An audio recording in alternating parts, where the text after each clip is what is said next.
কাৰ্যসূচীৰে আমাৰ নতুন শিক্ষাবৰ্ষৰ কাৰণে বিনামূলীয়া পাঠ্যপুথিৰ বিতৰণ ইয়াৰ বাবে কিতাপসমূহ আমাৰ গুদামৰ পৰা ডিছপ্লেচ কৰা আজি আমি শুভাৰম্ভ কৰোঁ।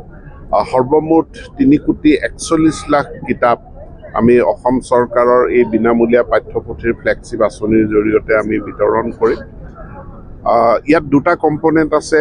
এটা শিক্ষাৰ অধিকাৰ আইনৰ অধীনত আমি ক্লাছ 1-ৰ পৰা 8 ক্লাছ 1 নহয়, ক শ্ৰেণীৰ পৰা 8লৈকে এই কিতাপসমূহ সমগ্ৰ শিক্ষাৰ অধীনত বিতৰণ কৰা হয়। আৰু আমাৰ 9, 10, 11, 12 এই 4টা শ্ৰেণীৰ কাৰণে কিতাপসমূহ অসম চৰকাৰৰ নিজা যি পুঁজি SOPD শিতানৰ অধীনত এইখিনি বিতৰণ কৰা হয়। সৰ্বমুঠ এই বছৰ আমাৰ 181 কোটি টকা ইয়াত ব্যয় হৈছে আৰু আজি আমি 10টা ব্লকলৈ কিতাপ বিতৰণ কৰিছোঁ।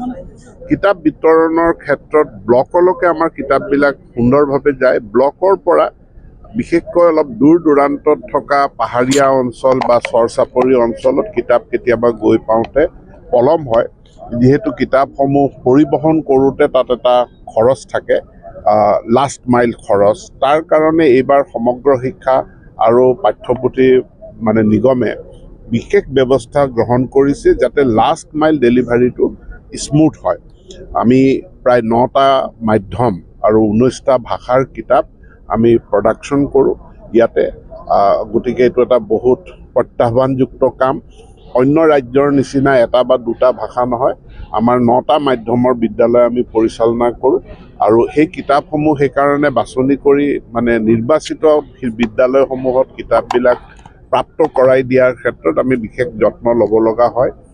যোৱা বছৰৰ তুলনাত এই বছৰ আমি এসপ্তাহ আগুৱাই কিতাপ বিতৰণৰ কাৰ্যসূচীটো আৰম্ভ কৰিছোঁ। তাৰ কাৰণে মই পাঠ্যপুথি নিগমক মই ধন্যবাদ জনাইছোঁ, তেওঁলোকৰ প্ৰচেষ্টাক প্ৰশংসা লাভ কৰিছোঁ। আৰু আজি মই ঘোষণা কৰিছোঁ যে 2025 বৰ্ষটোত আমি আমাৰ পাঠ্যপুথিসমূহ টেক্সটবুকলৈকে যাতে আমি কনভাৰ্ট কৰিব পাৰোঁ। PDF ইতিমধ্যে আমাৰ আছে, আমাৰ কিতাপসমূহ ডাউনলোড কৰিব পাৰে, কিন্তু তাক আমি টেক্সটবুকলৈ কনভাৰ্ট কৰাৰ কাৰণেও এটা প্ৰকল্প ল'বৰ কাৰণে মই পাঠ্যপুথি নিগমক অনুৰোধ জনাইছোঁ। আৰু আমি 19টা ভাষাত আমাৰ আছে আৰু 9টা মাধ্যমৰ কিতাপ হৈছে। তাৰ লগতে আমি কিছু কিতাপ প্ৰকাশ কৰাৰ যিটো নতুনকৈ আমি মিচিং, ৰাভা, তিৱা আদি ভাষাও প্ৰৱৰ্তন কৰিম। এই পাঠ্যপুথিসমূহ প্ৰস্তুত কৰিছে, তাৰ যিটো সেইটো প্ৰস্তুত কৰিছে আমাৰ SCERT আৰু সমগ্ৰ শিক্ষাই, কিন্তু পুথিসমূহ ছপা কৰি বিতৰণ কৰাৰ দায়িত্ব সেই জনগোষ্ঠীয় স্বায়ত্তশাসিত পৰিষদসমূহক আমি অৰ্পণ কৰিছোঁ। সেই তেনেকুৱা আমাৰ শিক্ষক এতিয়া প্ৰথম আমাৰ যিসকল শিক্ষক আছে সেইসকল শিক্ষকৰ ভিতৰতে এই জনজাতীয় ভাষাত পাৰদৰ্শিতা থকা যিসকল ব্যক্তি আছে তেওঁলোকক বাছি উলিওৱা হৈছে আৰু তেওঁলোককে সেই বিদ্যালয়সমূহত নিয়োগ কৰা হ'ব যাতে তেওঁলোকে পাঠদান কৰিব পাৰে। আৰু যিহেতু এইটো বুনিয়াদী স্তৰ, লাহে লাহে যেতিয়া উচ্চ স্তৰলৈ আহিব তেতিয়া নিশ্চিতভাৱে সেই ভাষাৰো টেট পৰীক্ষাৰ কথা আহিব, তেতিয়া আমি সেই সময়ত বিবেচনা কৰিম।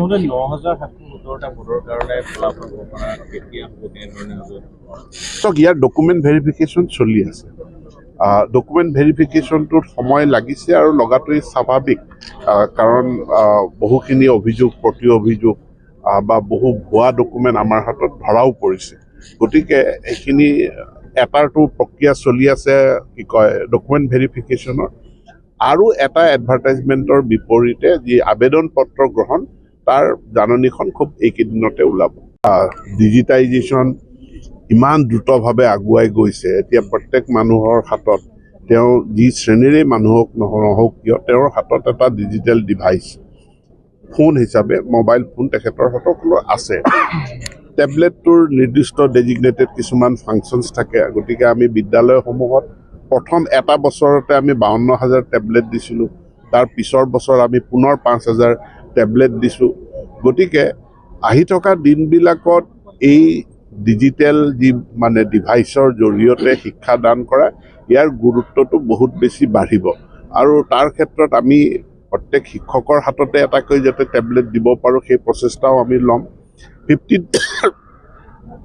52,000 মানে এইটো 2 লাখৰ 1/4 গতিকে 1/4 যেতিয়া পাৰিছোঁ বাকী 2/3 নোৱাৰাৰ কোনো কাৰণ নাই সেইটো আমি বিশেষ ব্যৱস্থা কৰিম কিন্তু প্ৰথমতে আমাৰ লেচন ডিজিটেল মাধ্যমত দীক্ষা পৰ্টেলৰ জৰিয়তে বিভিন্ন ভাষাত আমাৰ পাঠসমূহ আছে কিন্তু টেক্সট বুকখনো আমি টেক্সট বুক হিচাপে দিব বিচাৰিছোঁ আৰু তাক QR কোডৰ দ্বাৰা লেচনৰ লগত মানে অডিঅ' ভিজুৱেল লেচনৰ লগত আমি লিংক কৰি দিব বিচাৰিছোঁ যাতে ছাত্ৰ ছাত্ৰীৰ লগতে শিক্ষকসকলৰ সুবিধা হয় পৰীক্ষা গ্ৰেজুৱেট টিচাৰ আৰু পোষ্ট গ্ৰেজুৱেট টিচাৰৰ কাৰণে অনুষ্ঠিত হৈ গৈছে আমাৰ আছাম ষ্টেট স্কুল এডুকেশ্যন বোৰ্ডে পৰীক্ষা পাতিছে কিন্তু এই পৰীক্ষাৰ লগতে এটা ইয়াৰ সমান্তৰালভাৱে ডকুমেণ্ট ভেৰিফিকেশ্যনো ইয়াত প্ৰয়োজন হ'ব কাৰণ এবাৰ চূড়ান্ত ৰিজাল্ট প্ৰকাশ হোৱাৰ পাছত আমি 1:1 আমি ৰিজাল্ট দিম অৰ্থাৎ যিমান আমাৰ পদ আছে সিমান সংখ্যক প্ৰাৰ্থীয়েহে পাছ কৰিব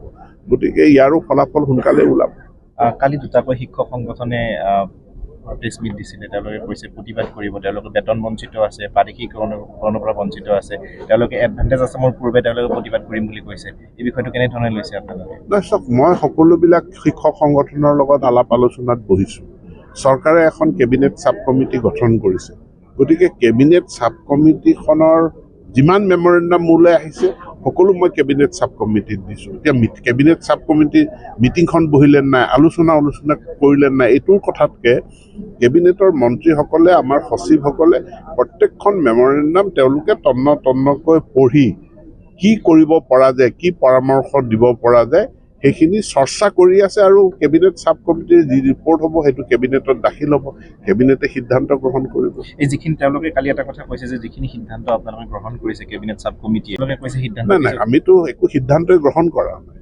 আমি বিষয়টো চৰ্চা কৰি আছোঁ সিদ্ধান্তলৈ আমি যোৱাই নাই কিন্তু তেওঁলোকে আগতীয়াকৈ যদি শ্ৰুতলিপি দিব বিচাৰে যে এইটো সিদ্ধান্ত লওক তেনেকৈতো নহয় তেওঁলোকে কিছু ধৈৰ্য ধৰিব লাগে তেওঁলোকৰ কথাখিনি যুক্তি সহকাৰে আইনসংগতভাৱে তেওঁলোকে লিখিত ৰূপত কেবিনেট ছাব কমিটিক দিব লাগে আৰু বহুতে দিছে যিসকল কোনোবাই যদি এতিয়াও দিয়া নাই মোৰ হাতত ডকুমেণ্টখিনি দিবৰ কাৰণে মোলৈ মেইলো কৰিব পাৰে হোৱাটছএপো কৰিব পাৰে আৰু প্ৰত্যেকখন দৰখাস্ত প্ৰত্যেকখন আবেদন আমি পৰীক্ষা কৰিম যিকোনো খবৰৰ বাবে যোগাযোগ কৰক 7099017330 লগতে 7099017110 নম্বৰত